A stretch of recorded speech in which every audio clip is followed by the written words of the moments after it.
Twelfth के साथ NEET possible है बच्चों? नहीं बच्चों, कंप्लीटली इम्पॉसिबल है। ट्वेल्थ के साथ तो नीट पॉसिबल है ही नहीं सर। ऐसा क्यों लगता है आपको?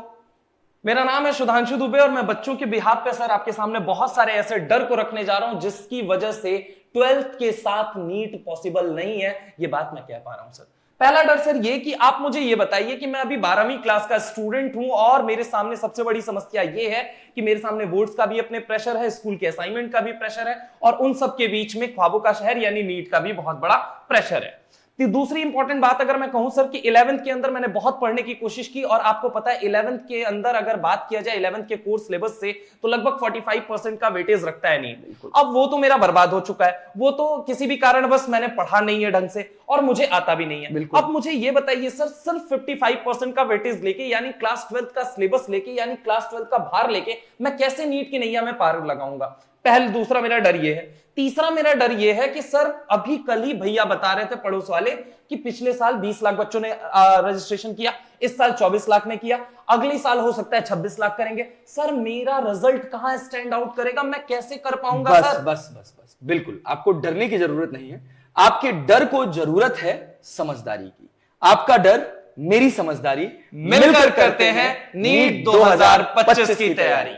तो मिलाते हैं अब आपके ये जो डर हैं इनको समझदारी से।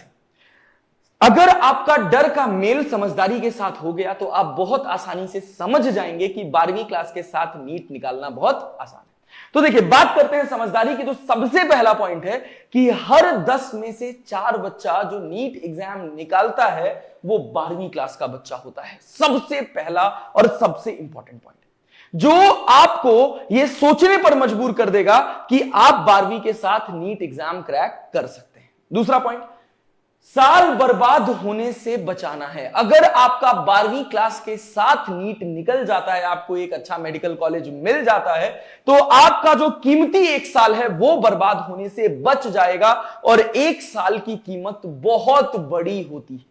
बात समझ रहे हैं? तो अगर आपको अपना 1 साल बचाना है तो 12वीं क्लास के साथ नीट निकालना है। अच्छा, एक डर आपके मन में बहुत बड़ा रहता है कि सर 11वीं क्लास तो हम ढंग से पढ़े ही नहीं है, 11वीं क्लास का 45% वेटेज है और 12वीं क्लास का 55% वेटेज है। अगर हम 12वीं क्लास अच्छे से कर भी लेंगे तो नीट का कट ऑफ इतना हाई जा रहा है कि हमारा बिना 11वीं के सिलेक्शन नहीं होगा। तो आपके मन में कहीं ना कहीं यह बात बैठी हुई है कि आपका 11वीं पूरा खराब हो गया है, लेकिन ऐसा वास्तविकता में है नहीं। अगर आप 11वीं क्लास की क्लास में भी ढंग से बैठे हैं, अगर आपने थोड़ी पढ़ाई करी है, तो आपके सबकॉन्शियस दिमाग में 11th क्लास का ठीक ठाक हिस्सा स्टोर है। बस आपको जरूरत है एक प्लान्ड रिवीजन की। तो अगर आपने 11वीं क्लास के रिवीजन को अच्छे से प्लान कर लिया और 12वीं क्लास को अच्छे से पढ़ लिया तो आपका नीट एग्जाम निकल सकता है। ये मैं इस वजह से कह रहा हूं क्योंकि नीट एग्जाम का पेपर बहुत कठिन नहीं होता है। नीट एग्जाम का पेपर एनसीईआरटी बेस्ड होता है, पेपर आसान होता है। अगर आपको सारे चैप्टर्स की ठीक ठाक नॉलेज है, बहुत डीप नॉलेज की बात नहीं कर रहा हूं मैं, ठीक ठाक नॉलेज की बात कर रहा हूं, तो उसके बिहाफ पर भी आप अपना नीट एग्जाम क्रैक कर सकते हैं।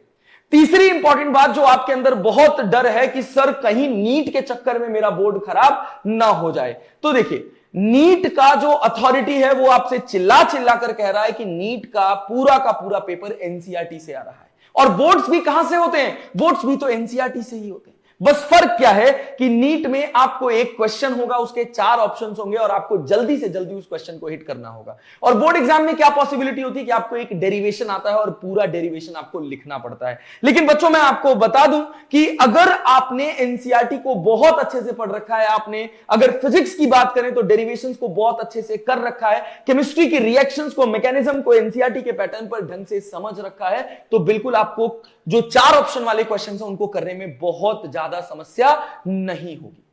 तो समझदारी के पॉइंट्स ये हो गए आपके कि अगर आप के बीच में से 10 बच्चों में से 4 बच्चे जो 12वीं क्लास के हैं वो नीट एग्जाम क्वालिफाई कर रहे हैं तो आप भी क्वालिफाई कर सकते हैं। दूसरा, इंपॉर्टेंट पॉइंट कि आप अपना साल बर्बाद होने से बचा सकते हैं। तीसरा पॉइंट, पेपर आसान है तो एक साल में 11th एंड 12th दोनों की तैयारी आसानी से करी जा सकती है, थोड़ा एफर्ट आपको एक्स्ट्रा डालना पड़ेगा। और लास्ट इंपॉर्टेंट बात कि बोर्ड्स के साथ साथ आपका नीट एग्जाम निकल जाएगा और आपका बोर्ड बिल्कुल हैम्पर नहीं हुआ, क्योंकि दोनों के लिए आपको सेम सिलेबस पढ़ना है, बस एग्जाम का क्राइटेरिया थोड़ा डिफरेंट है और ये इतना ज्यादा इंपॉर्टेंट रोल प्ले नहीं करेगा अगर आपको सब्जेक्ट की सही नॉलेज है तो।